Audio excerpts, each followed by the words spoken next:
Good morning, and you're very welcome to this morning's Signpost webinar. My name is Pat Murphy, Head of Environment Knowledge Transfer. And this morning, I'm delighted to be joined by Dr. Sinead McCarthy. Sinead is a public health and nutrition researcher based at Ashtown in Dublin. You're very welcome, Sinead. If you want to, yeah, you're turned on off your Thanks, mute Pat. there. And you're going to be talking to us about sustainable diets and balancing personal and planetary health. This has been a big issue in the public domain over the last number of years. It is, and it's constantly in the public domain. Even so much this week, the COP26. I avoided going there just to present here this morning, Pat. Oh, very good, very good. We're um, honored. so it's constantly there. The dairy companies earlier in the week, I think, were meeting to sign agreement on methane emissions, and so everything we do in our daily lives has a climatic impact, and food is one of the aspects that really receives a lot of significant focus as well. But there's the other side of it, and the other side is what is best for us as humans in terms of our health, our well-being, and our longevity, if you want. Yeah, so it's not, I suppose the message that I'll try and communicate today, it's not just as simple as an easy swap. It's if you go from a high carbon food to a low carbon food, it might be more sustainable, but it isn't necessarily more healthy from a nutrition and nutrient perspective.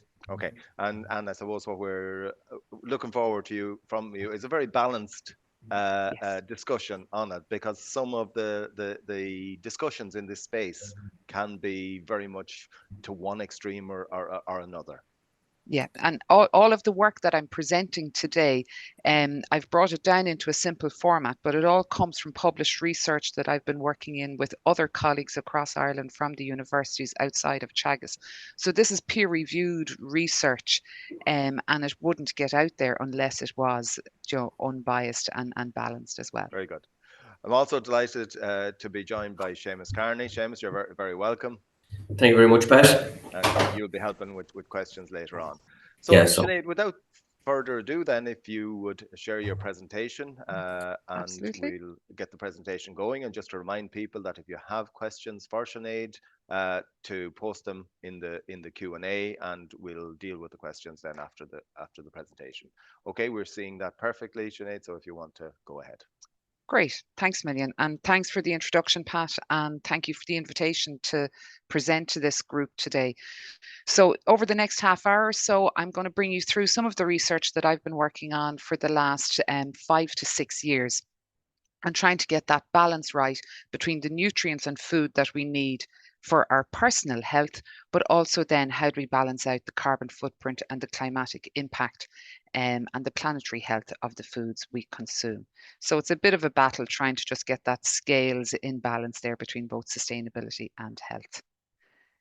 When I talk about carbon footprint of foods throughout the session, this is what I'm referring to essentially, that the carbon footprint is the total amount of greenhouse gases associated with producing that food and consuming that food. We often see that plant-based foods like your carrots have a low carbon footprint, and then as we move up the scale of carbon footprint, we find the higher carbon footprint foods like red meat at the top. There are lots of other metrics in terms of sustainability of food, from land use and water footprint as well, that I'm not going to go into today. Today's talk will just focus on the carbon footprint. But ideally, you do combine all of the different metrics. So to begin with, the Irish diet, the average consumer from all of the foods that we eat generates about 6.5 kilos of carbon per day arising from the foods that we consume. And you'll see this blue cloud with carbon coming up every so often, and it's the carbon footprint that I'm referring to here. To give a little bit of context, we often hear that food and agriculture and the production of food accounts for 30% of global greenhouse gas emissions. And in some respects, that's not surprising because we have to eat food. It's one of the activities that we do every day that we absolutely have to engage in. And we can't, harking back to COVID days, we could happily not travel.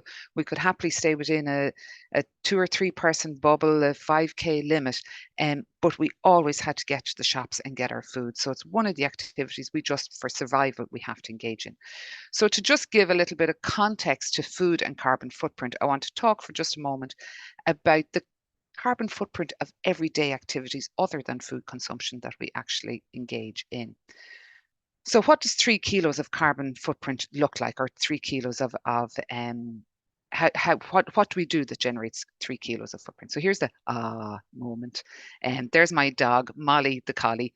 And Molly is a fantastic, loyal friend in my household. And to feed Molly each day costs about 3 kilos of carbon in terms of the pet food that she consumes. She's purely just here for pleasure, a bit of a watchdog, and she brings me out for long walks at the weekend. So there's a healthy aspect to her. But otherwise, there's not really very much we're getting for that 3 kilo cost per day. For those of you who like to stream your movies online on whatever streaming device that you use, approximately an hour and a half movie or 2 hours of a movie will also generate about 3 kilos of emissions. So that's in terms of the data centers packaging that quality data into a movie that has to be delivered with sound and everything to your TV or device. And then your average spaghetti bolognese or portion of beef bolognese is also 3 kilos. So the point I'm trying to make here is that we have to consume this piece. The other 2 activities really of what we engage in over the course of a day aren't essential activities. So we need to put that emphasis back on food being an essential carbon cost, if you like, but we still need to produce it sustainably. So getting into food-based dietary guidelines to begin with, how do we get the balance right of the foods that we eat, that they'll keep our body healthy, but also that we maintain the health of the planet at the same time? So just to start very quickly with an introduction to healthy eating, if you like, and the evolution of dietary guidelines. So we need to eat a healthy diet that's rich in fruit and veg, that cover the rainbow. You're often told to eat the rainbow, and that's because of the phytochemicals that are present in fruit and veg, like carotenoids. These carotenoids are essential in our diet. They're one of the many benefits of consuming fruit and veg. When we consume them, they go through our system into our bloodstream, and essentially they mop up the bad cholesterol that we hear about, LDL. They help promote a high level of good cholesterol in our bloodstreams. And when we consume a high level of fruit and veg, it helps to keep our arteries clean, if you like. So we don't see the deposits here in the arteries that increase our risk of heart disease and increase our risk of stroke and so on. So that's one of the many reasons why we need to eat a healthy diet. And it's why our fruit and veg is at the bottom of the food pyramid in terms of eating a high amount of it. But in terms of communicating how much you should eat and the quantity and quality of foods that you should eat, what we use are food-based dietary guidelines. And these, if anybody wants to find out more about it, just look it up through the FAO. And they have great detail on that there. And you'll find that there's about 100 countries globally have their own national food-based dietary guidelines. It's depicted as a graphical image here, like a plate or a pyramid, and the food pyramid as we have here in Ireland. And what it's essentially communicating is all of these essential nutrients that we have to eat, the foods that these essential nutrients come from. So rather than you thinking on a daily basis, where am I going to get my iron from today, and what food do I eat to get that, and how much of it will I need? If we follow these guidelines, we'll essentially get that right without having to think specifically about the actual nutrients we need to get. So how do we do the same for a healthy planet? So in 2011, the FAO provided a definition of what a sustainable diet was and started to recognize that combination of what we eat and its impact on the planet. And they define a sustainable diet as being protective and respectful of biodiversity and ecosystems. So if we grow monocultures, that's not going to be respectful of biodiversity and ecosystems. It has to be culturally acceptable. So foods that will work here may not work in other countries on other continents across the world. And similarly, foods there may not work here. We don't know how to cook with them. We don't know what to serve with them. So it's hard to make maybe a culturally accessible, healthy and tasty meal with foods we're not familiar with. Accessible, economically fair and affordable. So it's not right if one family can afford to eat a healthy and sustainable diet and another family cannot. It has to be there for all. And we kind of generally take it as a given, certainly in Western cultures, that our food is safe to eat. So when you go into the supermarket and you buy your food and consume it and make it into a meal afterwards, for the most part, you take it as a given that it's safe and healthy. But all of these factors have to come into a sustainable diet. So it's a lot of elements to get right. So if we take these elements of what a sustainable diet is, similar to our nutrients, overlay it with some kind of food-based graphical guideline, how do we get to guidelines that are both sustainable and healthy, that protects us as the current generation and the future generations to come on the planet as well? So it's quite a massive challenge, and I've literally dipped my toe probably in the water of that challenge as well. So what do sustainable and healthy dietary guidelines look like?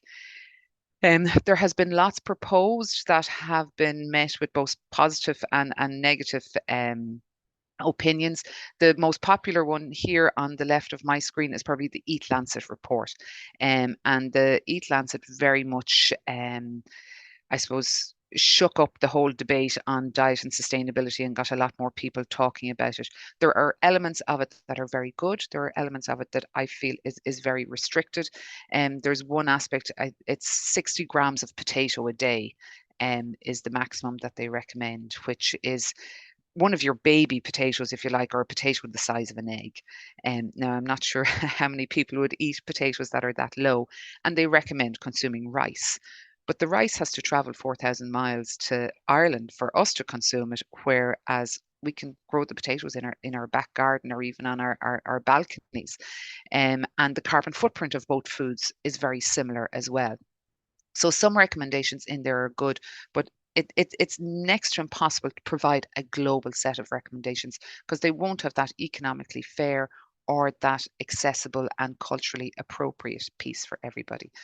More recently, earlier in the summer this year, the Climate and Health Alliance in Ireland launched their report called Fixing Food Together, Transitioning to a More Healthy and Sustainable Food System. And it's a very good report. If you Google it, you can download it from their website. And it's quite similar to what our current healthy eating guidelines are, with some layers of sustainability coming into it as well. So where this journey, if you like, for me began was looking at the Irish food consumption data, national data set for the Irish population, and to try and see what foods are people eating or what patterns of food are people consuming, and is it sustainable or not? And this work started and was published along with my colleagues back in 2017. So just very briefly to give you a little bit of background to the National Food Consumption Survey and the data I would have been working with, if anybody here was a participant in the survey, you would have filled out a diary like this for every single meal that you consumed. And it wasn't just a tea and cheese sandwich for lunch that you had, but it even went into the detail of whether it was brown or white, whether you had butter or margarine, what kind of milk you had in your sandwich, or in your tea rather, and then the cheese that you had in your sandwich. So very specific, very detailed intake data. It's, if you could describe this survey as a car, you would say it was a Rolls Royce. It is one of the best surveys and data collection methods that's carried out across Europe, and it's recognized for its detail and its quality. So for the survey, there was 1,500 people completed this diary over 4 days. And then we want to take all of these foods and look at them from an intake and a composition perspective. So when we're looking at the nutrient composition of foods, we use this book that's known as McCann-Willison Composition of Foods, and it is the go-to verifiable resource for nutrient analysis. And it'll be comparable to other continents as well. So if you look at 100 grams of red meat from the composition of foods here, or you looked at it from the USDA data in America, you will see very, very similar nutrient analysis.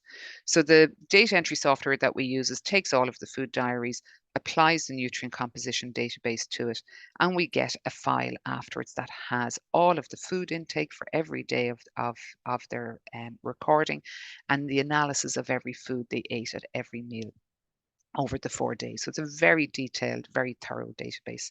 So what I did then was I took this database with the food and nutrient work in it, and then applied a nutrient or a carbon conversion factor to all of the foods. Now, as I just mentioned in the last slide, that McCanson-Widdowson work is very thorough, very detailed, and you can absolutely stand over the values that are used for each of the foods. But when it comes to carbon emissions of foods, it's much more difficult. And to give you an example, for the work here, we used some UK data and applied a carbon conversion factor of 35 kilos of CO2 per kilo of beef.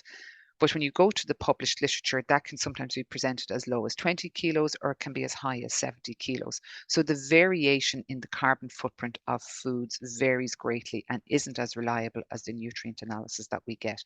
So you just have to work with the best data available to you at the time.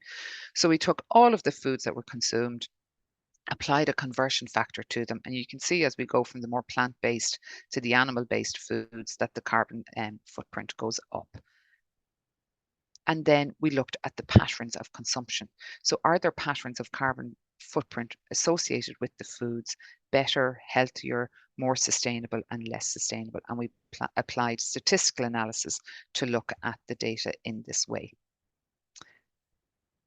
So when we did this, we came up with 3 distinct patterns. And just before I show the patterns here, the point I want to make is the type of analysis we use lets the data define the groups. So normally you might say, I want to look at men and women separately, or higher social class and lower social class separately. And you're telling the software package, if you like, to split the groups based on these categories. But when we use cluster analysis, the data itself defines the clusters and says all of these people are similar based on these characteristics. And this group over here, all of those people within that group are similar based on a set of characteristics, but the 2 groups are very different from each other. So when we did this based on the carbon footprint we were getting from the foods we consumed, there was 3 very distinct patterns identified in the Irish diet. The first one was what we called an unsustainable group, and that was about 25% of the population. They had high intake of processed meats, high intake of your savory snacks like your crisps and so on, and high intake of alcohol. They were more likely to be men and younger age group as well. Again, another approximately quarter of the population were what we call the nutritionally sustainable group. They had the highest fruit and veg consumption and in the diet. They had the highest fish consumption. They had the lowest red meat consumption, but they also had the highest dairy food consumption as well. These were meeting the most of the dietary guidelines in terms of BMI, weight, fruit and veg intake, nutrient intake, and so on. Whereas the unsustainable group were unsustainable both from a carbon footprint perspective, but also from a health perspective. They weren't meeting as many dietary guidelines. Then the third group was about half of the population, and we termed these the culturally sustainable group because it kind of reflected that cultural piece within the Irish context. Your meat and 2 veg consumer, very much, if you like. They had the highest red meat consumption of the 3 groups. They had a moderate amount of dairy consumption, higher than the unsustainable group, but slightly lower than this nutritionally sustainable group. And they had the highest consumption of starchy staples, so your pasta, your rice, your potatoes, and so on. And that was approximately half of the population. They tended to be slightly older, again, more females in this group. And while they met more dietary guidelines than the unsustainable group, they weren't just as healthy as the nutritional sustainable. Now, if I was a betting person, I would have said this group with the highest red meat consumption are probably have the highest carbon footprint. And I was actually proven wrong. What we found was that the highest carbon footprint was in this unsustainable group. So they were generating, the men the male values are on top here. So the men were generating about 9 kilos of carbon per day, while women were generating 6 kilos of carbon per day in this group. In the nutritionally sustainable group, it was 7.7 for the men and 5 for the women, and then slightly lower in the men for this group. So although they had the highest red meat consumption, their overall carbon footprint of the pattern of foods they were consuming, not necessarily any one specific food, but the pattern of foods that they're consuming generates a very similar carbon footprint to that of the nutritionally sustainable. So in terms of an Irish context, you want to get somewhere in between the two of these groups, where these are staying very healthy in terms of being nutritionally sustainable and a good carbon footprint. This group has a good carbon footprint, but we maybe want to get them aligned with more nutrient and nutritional guidelines as well. But it was certainly a surprising finding. The alcohol here and savory snacks, these discretionary foods as they're known, they make a huge contribution to carbon footprint in the diet, and yet they're probably the least mentioned food when we hear the debate that's going on around carbon footprint and planetary health. So can we develop a set of guidelines that might work, that'll address both that healthy body piece and the healthy planet bit? And if you think of it, sometimes you don't need to reinvent the wheel. Sometimes we're doing something already and it might need a little bit of tweaking.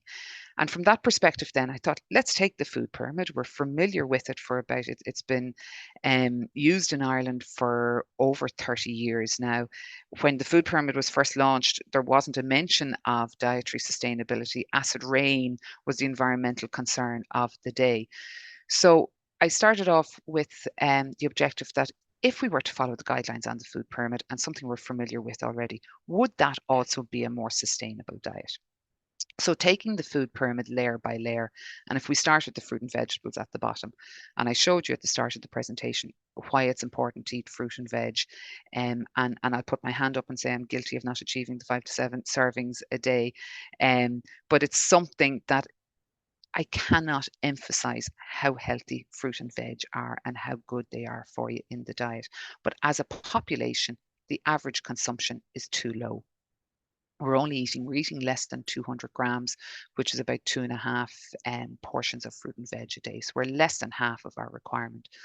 When it comes to the whole meal cereals and dairy foods, we're just about right with the amount that we're consuming. We could probably do it going a bit more on the whole meal side, but in terms of the overall amount, we're kind of getting it just about right. Similarly with milk, yogurt and cheese, our intake is approximately within recommendations.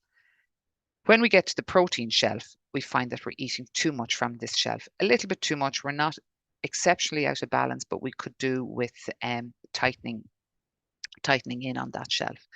Fats and oils, again, are okay. And then we get up to the treat shelf. Now, the treat recommendation is not every day, maximum once or twice a week. So it's not once or twice a day, but that much over the case of a week or the length of a week.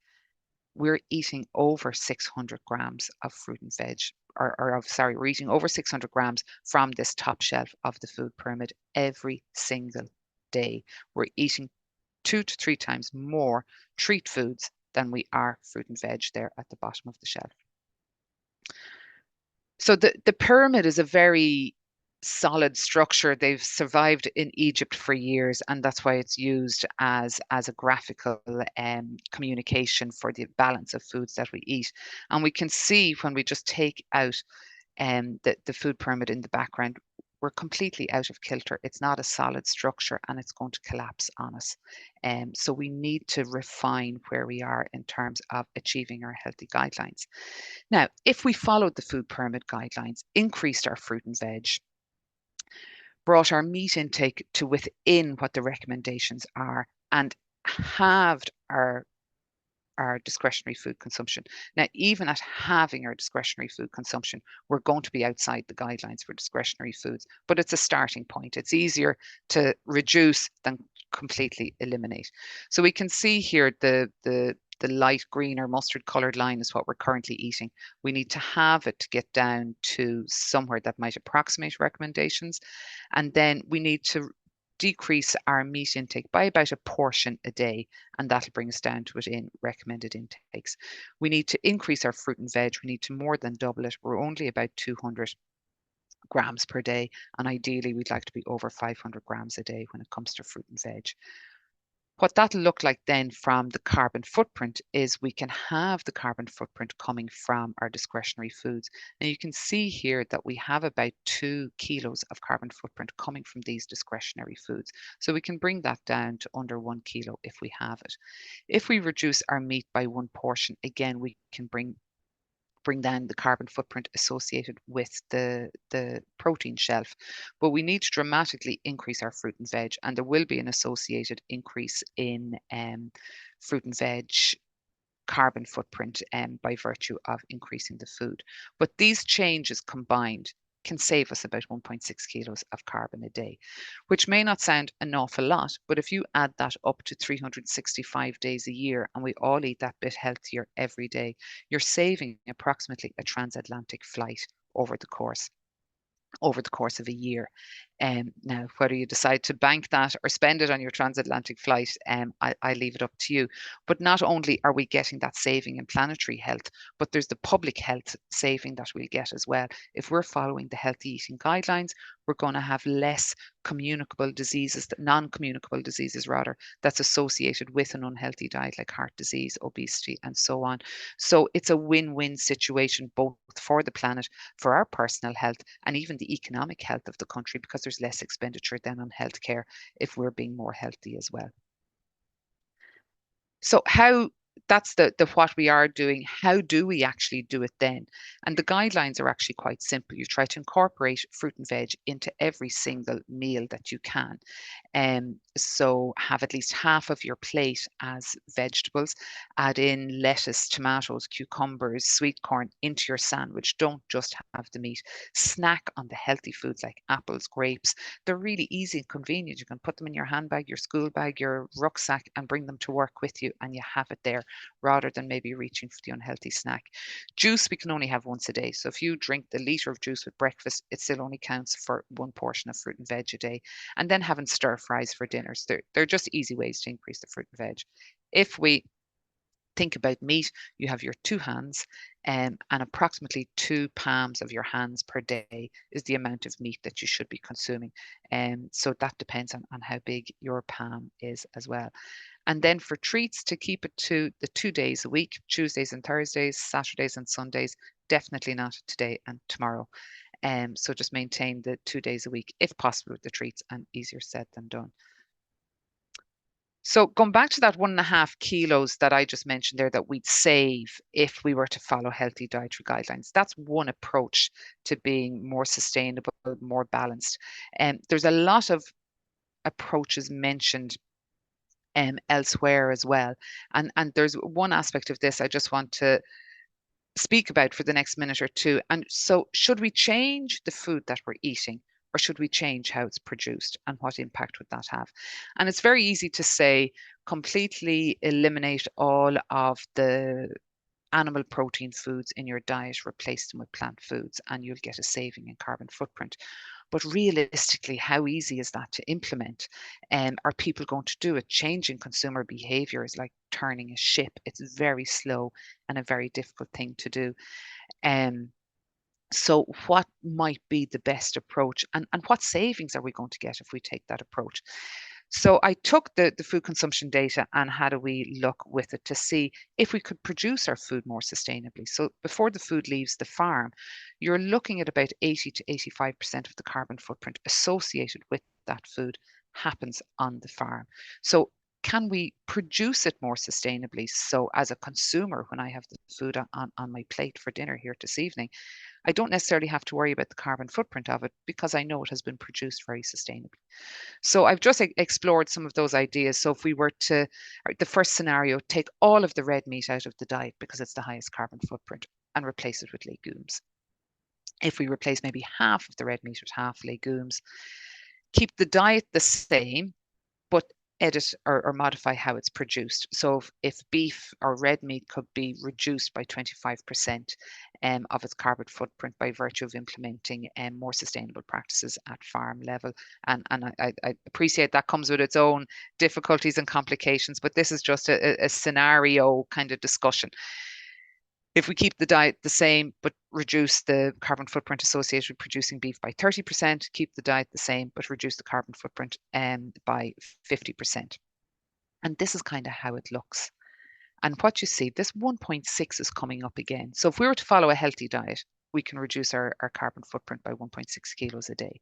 If we were to replace all of the red meat in our diet, so we now eat no more red meat, replace the amount of red meat we currently consume with legumes, we would save about 1.5 kilos or 1.6 kilos of red meat. Now we can achieve the same by just being balanced in terms of how we eat. If we do a 50-50 mix of legumes and red meat, you'll see we're still getting about 800 grams of carbon per day from red meat, and we get about a 12% reduction or nearly 1 kilo per day reduction in carbon footprint. And then similarly, if we leave our diet the same, but start to improve the sustainability elements of how our food is produced, we can also get reductions in the carbon footprint of our food. So if we could reduce the carbon footprint associated with producing red meat, and that's only one food we're changing in the diet, we could get a up to 12% reduction in the carbon footprint of our diet by changing how we produce it and not changing our consumption patterns. So it's just, I'm not sure if my ticker here is actually, they're an awful nuisance when they're in the way. It's just showing there's a number of ways you can approach a sustainable diet. It doesn't necessarily have to go down the entirely plant-based route. That even just eating a healthy balance of what we're already doing, which might be a little bit easier, can achieve the same differences as moving into completely changing or completely eliminating foods that we are eating.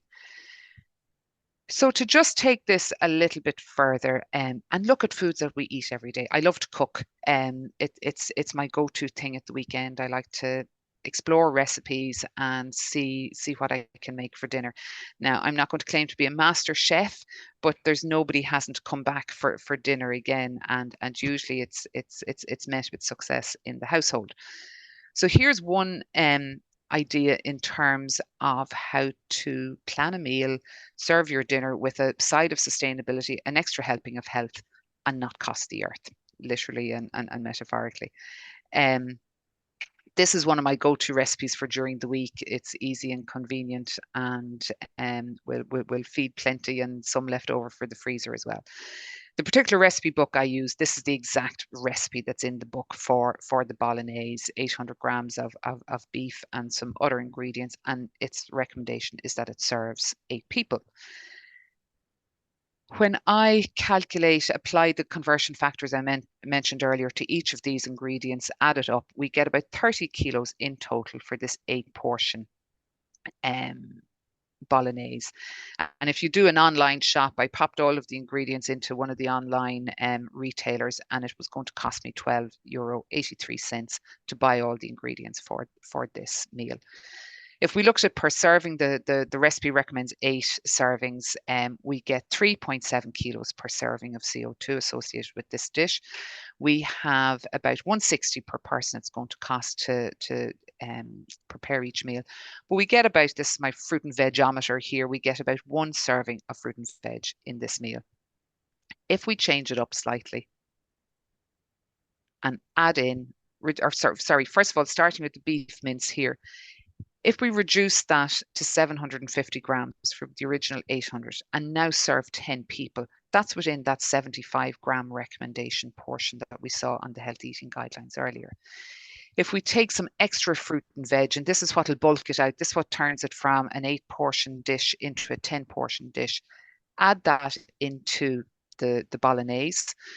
We now get, for all of these ingredients, we still have 30 kilos of CO2. So we haven't gone up in carbon. Our price has gone up very slightly from €12 to €15 for the total recipe.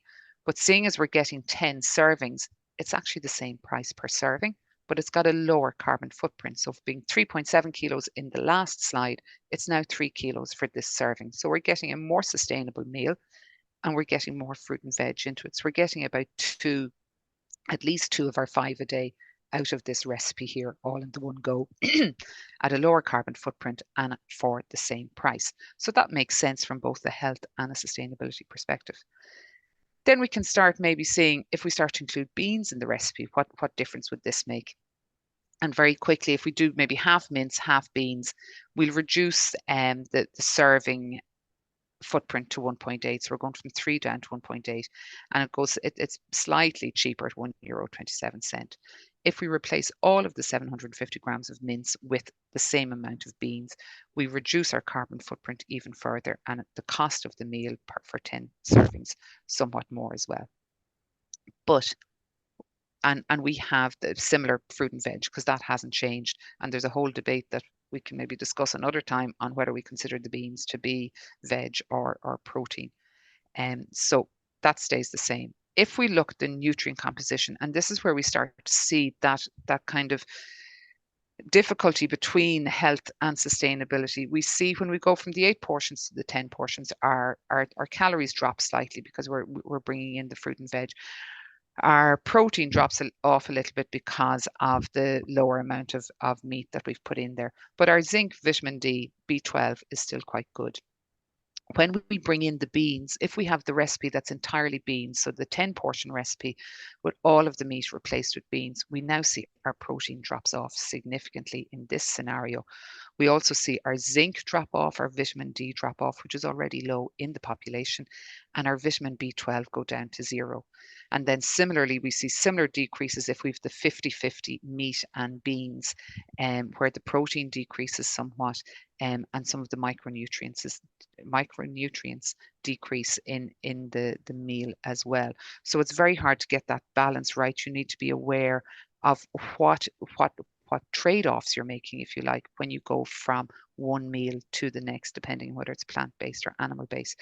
The other important aspect to absolutely mention here is these diets aren't suitable for everybody. And one of the other areas that I do some research in is healthy aging and food consumption and food patterns in the healthy older population, and prevention of sarcopenia, which is the loss of muscle mass. And protein for anybody over 65, or even to start thinking about it, as early as our 40s. Protein is really important to maintain the muscle that we have, the strength and integrity of the muscle that we have. Because if our protein goes down, we actually start to lose our muscle mass. So it's really important to maintain a good level of protein. And the protein that's in red meat is much more digestible and has a better profile of amino acids than the protein we get from plant-based foods. Zinc and B12 are 2 other really essential nutrients for the older consumer as well. So it's just to be aware of, if you make those changes to more plant-based, you do need to be cognizant and consider, where am I going to replace some of those micronutrients from. So I just am ready to finish up with some final comments here, and it's consider the consequences of your well-intentioned changes. So as I said earlier, I like to cook in the kitchen, and some days, sorry, that's just coming out. Some days I might attempt the flexitarian or even the plant-based meal. And when I did, this was the consequence of it. So one of my daughters could methodically pick out every one of the chickpeas out of the bolognese. She ate most of the veg, so I did well on that bit, but the chickpeas essentially went. But luckily, I've Molly, the collie, who happily consumed the plant-based meal. And then just again, in terms of the well-intentioned changes, this sounds brilliant. We're proud of our science centre. It's 100% paperless, and everybody's cheering. And yes, that's brilliant, great success, until you go to the bathroom. So on that, I leave it for questions. I have included, actually, just before I go to that, I want to mention the Suhi Guide project. This is a Department of Agriculture funded project that I'm working on at the moment. I'm coordinating with UCD, UCC and Queen's. And we have put people on 2 different diets. We've just finished this intervention study where one group of people have been put on a diet where they're following the healthy eating guidelines, and the other group of people have been put on a diet where they have a much lower carbon footprint and a lot of the animal protein taken out of their diet. So they have about a 1.5 to 2 kilo lower carbon footprint diet than the healthy eating guidelines. And we're literally just finished the intervention study. Everybody has gone through this diet for 12 weeks, and we're now going to start looking at, are there different health indicators between those following a healthy diet versus those following a very low carbon, very low animal protein diet. And we'll, for the first time ever, we'll have some of these in vivo studies, if you like, looking at absolute biomedical measures of what the consequences are of a healthy diet, and can we get the same benefits from a lower carbon footprint diet. So it'll be much more, and by this time next year we'll have very solid evidence to see what direction our diets should take. And if the presentation is shared afterwards, there are some quick reads of the research here, and then the actual published literature that goes with the research is in the slides as well. Thank you very much. Thank you, Sinead. That's fascinating. While you were doing that, and my guilty conscience got me to just set up a poll, which is something I don't think we've done before on the webinar. So I asked people, are you meeting the guidelines in the pyramid? And self-declared, so I don't know how accurate that's likely to be, but 40% say they are and 60% say they're not. That's probably typical enough, is it? It's probably fairly reflective, and I think even sometimes like Christmas Day we won't be meeting the guidelines in the food pyramid. So I think you have to look at it over a period of time. Some days we're very good at achieving it, and some people achieve it all of the time. And I suppose the important point to make there as well, Pat, is that we don't always eat for health. A lot of the time as consumers, we're driven by taste. So if a food doesn't taste nice, we're not going to eat it, regardless of whatever health benefit or health claim that we make. And about 60% of the population eat for taste and not for health. So it would probably pretty much the 40% who said they do meet it are probably those health orientated, health driven consumers that we want more people to be like. And the 60% of us are the ones who are cringing when you were going through that. I had my fingers crossed for myself the whole way through the presentation. One of the surprising things that you mentioned, and I suppose I would have thought that the younger people would have had the more healthy diet, but that's not something you're finding. And is that a worry, or is that something that changes as people progress through the years? Yeah, we do see that. Now, I suppose, first of all, what I should say is that those people who were in that younger 18 to 35 category of the data I presented there are probably now in the 40 category today. So that data is more than 10 years old, but the patterns don't shift that much within the population. It's mixed on that younger demographic. Some are very healthy and follow, maybe more likely to follow the flexitarian type of diet. But it's still at best, recent Board BIA data, at most there's about 20% of people following a flexitarian diet, and then that value decreases. And it is more prevalent in the younger population, but not maybe as prevalent as we think it might be. But you're correct in terms of, I suppose, as we age, the risks of a poor diet become more evident to us. So we're more likely to try and preserve the health that we have and turn things around and eat more healthily, or reduce alcohol consumption as well. So there's always been, we see it across a lot of population data where you do see as you get older, the diet tends to get healthier. Okay. So just Pat, a question.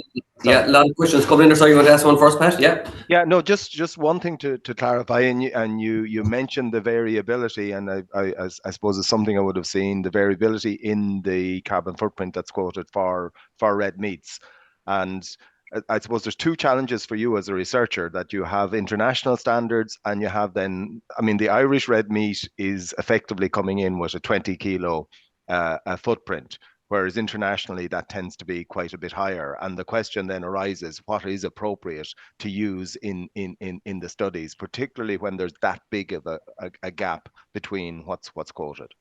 Yeah, exactly. And I think that's why it's always really important. There's no where we use the McCann-Whitison for nutrient analysis, and nobody would query your data when you're saying you're using that McCann-Whitison.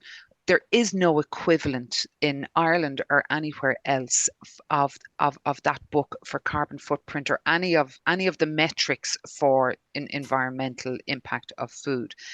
And as you know, Pat, way better than I do, the different farming practices will impact that. So if you do an analysis in one country, it can be very different based in comparison to another country. And you can't go to the one reference for all of your values. You have to select lots of different references. So I think that the take-home messages there is not that the 35 I use is perfect or in the middle or absolutely right. And it is the animal protein that we see that variation on. It's when you look at the different databases, the plant-based foods like your fruit and veg are similar enough. Yeah. But it's the animal protein where we see the big variation. And just even to point out as well, coffee, depending on what database you use, coffee can be worse than red meat.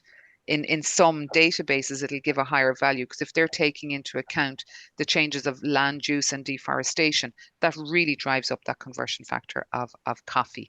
And then the other piece to just emphasize again is the discretionary food. So while the individual carbon footprint of each of the foods isn't very high, when we combine all of those foods together and see what we're getting from it in total, because we're eating so much of them, the carbon footprint coming from those foods collectively has a huge impact as well, but tends to be forgotten about in this debate.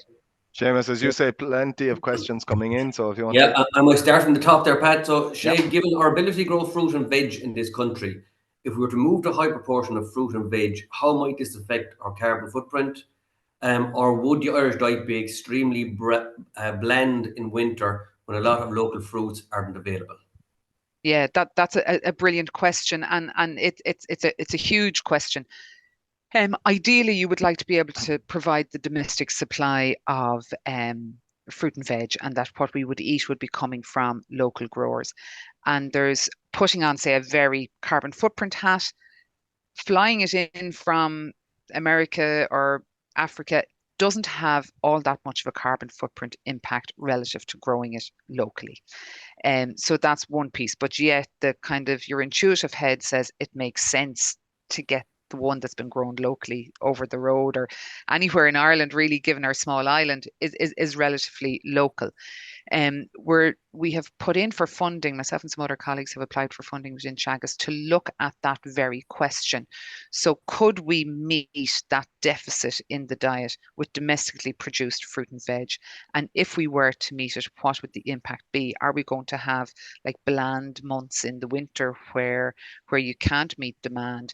Are people happy to give up strawberries with their Christmas dinner when it's not in season, if you like? So could we revert back to that in season and locally produced foods, and maybe look at kind of more traditional methods that would have been used some time ago to get through that leaner winter period, especially like going back to the fermenting and preservation methods that some of our parents might have used when there was less food being imported in that regard. But kind of, I suppose it's kind of turning that ship around, and it'll also be looking at, can we provide foods that can be grown here as alternatives to foods we're importing? So say the avocado trend took off so much in the last number of years, but they're coming in mostly from the United States. Some of the squashes and pumpkins can be a good replacement for avocado. So could we, and they can be grown here. So trying to identify what alternatives could be grown here as a replacement. And maybe if we get funding for this project, you might invite me back to share the findings to that question. But it hopefully could be somewhat possible even to fill some of that gap with domestically grown produce. Yeah, and I suppose there's another question there very similar there as well. Is there a need for policy at national level to stop importing foodstuffs we can obtain in Ireland, such as animal protein and certain fruit and veg? So including the fruit and veg, more important where it really comes from? It is, I suppose, the primary reason to stop importing would be to support national growers. But it's that age-old question coming up to an election. Do you want to stop your electorate from maybe eating avocados or kiwis? You know, if they're a big kiwi consumer, they mightn't vote for you if you put in policy to ban kiwis, let's say. You know, so it's just, I suppose it's that the policy piece isn't necessarily my area of expertise. Yeah. But there's certainly a role for policy to try and encourage, because one of the recommendations is local and seasonal food as a sustainability measure. And I suppose that sustainability measure has that economic piece in terms of supporting the domestic market. I think Pat, go next there. Yeah, so, you discussed legumes. Is it a combination of legumes and grains ideal for absorption in the body, or what's the I suppose the optimal in that space? Um, I don't really know the answer to that question that was asked.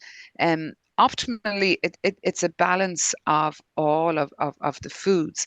And there's certain combinations in which we can eat food that can help absorption of foods.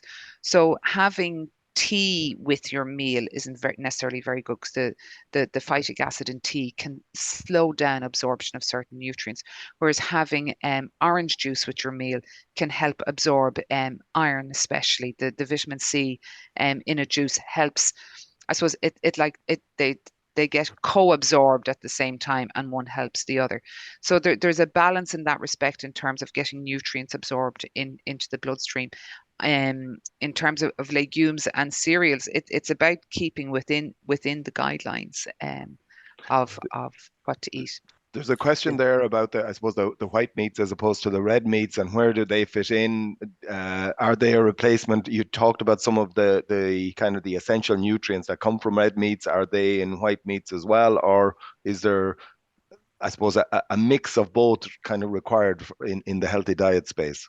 Yeah. So when we go into the white meat piece, especially chicken, pork, turkeys that we'll be eating in a couple of weeks' time, its carbon footprint is much lower.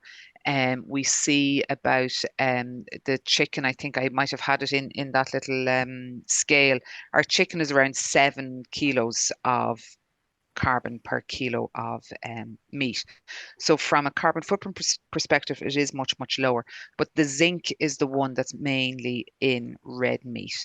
And the iron is higher in red meat as well. And we absorb it very well from red meat too. So it's just, if you do make any significant changes and entirely eliminate a food type or an entire food group. So if you were deciding, think I'll be more sustainable, I'll eliminate red meat, replace it with white meat entirely.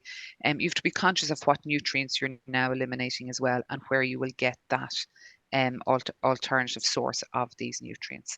So it's just, and if that's an entire food group, then there's probably even more nutrients that you need to think about. Okay. There's a question there in relation to, I suppose, behavioral piece, and that's a lot of where I think you're coming to the table with your research on. And I suppose the specific question is asking about, do the food processors or the food retailers have a potential role in influencing our behavior around food? And I suppose we could broaden that question out. What are the key things? Like we can provide people with information, but that doesn't necessarily achieve changes in behavior. And what can we do, or what should we be trying to do to achieve that change in behavior for those of us who are in the 60%? Yeah, I think that's a brilliant question, whoever asked that. And again, like the discretionary foods, the retailer piece is forgotten in all of these debates, because ultimately, as a consumer, you're going into the retailer, and whatever is on the shelf in the supermarket on that particular day determines what you're buying, whether you're like bringing in that whole domestically grown or imported foods. Your choice is limited to what you see in front of you. So we were imagining scenarios like, if you could imagine going into the supermarket and thinking about eating the rainbow of fruit and veg, that if you have this lovely rainbow arc you go through as you start off, if the supermarket was laid out, let's say like the food pyramid, so you start with a really big section that's like a rainbow, lovely music, don't forget to get 7 of me, make sure you have at least 5. Do you know, if we could be driven, if you like, or guided around the supermarket, don't take too much here, only 1 or 2 treats per person in the family per week, something like that. I think definitely, whereas the retailers are not laid out in that way, if you like. And there's the buy one get one free, the sweets at the checkout, and those foods were meant to limit are put there in front of you. And there was, like, say for example, and that's like, that environmental piece is huge. There was one day I was when I was on my healthy drive, I was going from Dublin to Cork for a meeting, and stopped at one of the filling station places, Apple Greens or whatever they are, on the way down.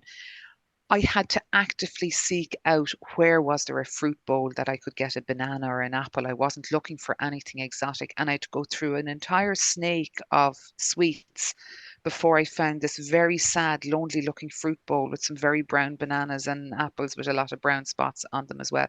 So that piece isn't put up front in front of us. It's like, it's nearly, if you imagine turning the pyramid upside down, it's the stuff at the top we're presented with first. So it's making it's retailers have a huge part to play in making that, I suppose, the healthy choice and the sustainable choice the more easy choice for consumers as well. Just conscious time, I got 2 questions. Sorry, go ahead, Sinead. Yeah, so if we replace the red meat and dairy, if we were to replace red meat and dairy and replace it with plant-based food that's imported from all around the world, how will that affect our carbon footprint? And the second part, the next question was, if we reduce the red meat and a healthy diet, could we save more than 1.6 kgs of CO2? I take it as. Yeah, if we entirely take it, well, the scenario that I'll answer the second question first, maybe Seamus. That scenario where I took out entirely the red meat, based on the current dietary patterns that were at that time for those 1,500 adults, with red meat alone, we'd only save probably about 1.6 kilos, because within the meat shelf, we also have the chicken and pork and other meats. So with red meat alone, that's about all we would save. And that's taking into account the extra carbon you're going to generate eating the legumes. And so it's not as like it's not you're taking 35 kilos of carbon out of it. You're also putting in whatever kilos associated with producing the alternative food. The second question was, if we removed all animal protein, so all dairy, all so if you go to the red meat and dairy and replace it with plant-based food that's imported from around the world, how will that affect the carbon footprint? I would be more, it would probably, if you were to do the calculation on the back of an envelope, you're probably going to get a lower carbon footprint. But not, there's 2 things to start there. If I present you with a glass of cola and I present you with a glass of milk, they both have exactly the same carbon footprint. So here's a plant-based product, if you like, that if you were to ask me which one is more nutritious and complete, the milk will win hands down. So if I now change to a plant-based drink, and I'll that's not going into the oat drinks and almond drinks and so on as well. So there's that consideration to make. You're not necessarily replacing it with a better food. With some of the almond drinks, it has to be fortified with calcium. It has to be fortified with vitamin D. So we're losing out on some of the essential nutrients that we do get in dairy. So that's another loss. The other aspect as well is dairy foods are a really, really complex food. We don't even fully understand them yet. So there are other bioactive compounds within milk that's really good for us as well, that interacts with other foods. So you don't know what the impact would be if we were to remove that entirely. So I think if you do the calculation, yes, you probably get a lower carbon footprint, but I doubt you'd have a healthier diet. And again, that piece, if you make that huge change and remove an entire food group, there will be nutrient considerations you have to make. And now we need to produce more supplements to make sure that we're getting the vitamins and nutrients. So we have to look at it in the round, and Sinead, really, is what you're saying. Yeah. Do you want to go again, Pat? Just conscious time. Yeah, no, we're pretty much out of time. I think one of the comments that's coming through is an appreciation from a lot of people about the balance in the discussion that's there, and I suppose we generally see in the news an awful lot of very much polar. And it's nice to get that balance, and I think people appreciate it. So thank you very much for that. In terms of other questions, I suppose there's one, I suppose maybe which is a good one to finish on. Do you see that there will be changes in the recommended or in recommendations for diet in Ireland in the near future? Is there anything coming down the line, or are we pretty good with our pyramid that's there? We're pretty good with our pyramid that's there. There's like, as individuals, we haven't evolved to have different requirements. So our requirements are essentially still the same. And the pyramid works. It probably, if I was to be critical of it, the point I would make is that the food pyramid is based on health and communicated on the basis of health. So if you were a food company trying to promote this idea of a food pyramid, you wouldn't promote it on health, Pat, because you want to make a profit. You want your product to succeed. I would be promoting it on taste. And I think you can really sell the fact that the convenience, the taste of an apple, let's say, can sometimes far exceed that of the treat shelf on the top. So it's not always about health. It's eat this and you'll have a tasty diet. And it's kind of more the health piece being more subtle. By the way, you might be a little bit healthier if you do it as well. And maybe there's one comment, Pat, maybe there's one comment there, maybe to finish on, Pat. I think someone put in there that he was reminded by someone who told him when the supermarket shopping, always stick to the outside aisles. That's where the good stuff is and nutritious stuff. And one of the best bits as well, I suppose, there's so much more to this whole piece of research that you can't cover in a short webinar. The food waste piece as well. If we go to the shops with a shopping list and only buy what you need, that's a good thing too. But those outer aisles is a good recommendation as well.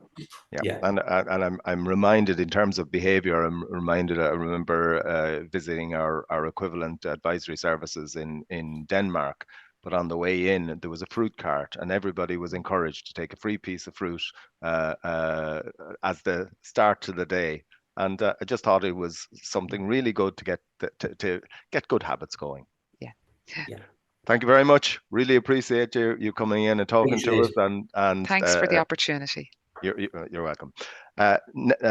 Just next week, we're going to be joined by Anne Goggin and some colleagues, Tom Drennan and Philip Murphy, talking about the Waters of Life project, which is looking at our high status waters and looking at measures to try and improve the status of those high status waters. So looking forward to that. So until next week, I'd say thank you to Mary in the background. Thanks to Sinead and Seamus, and look forward to seeing you next week.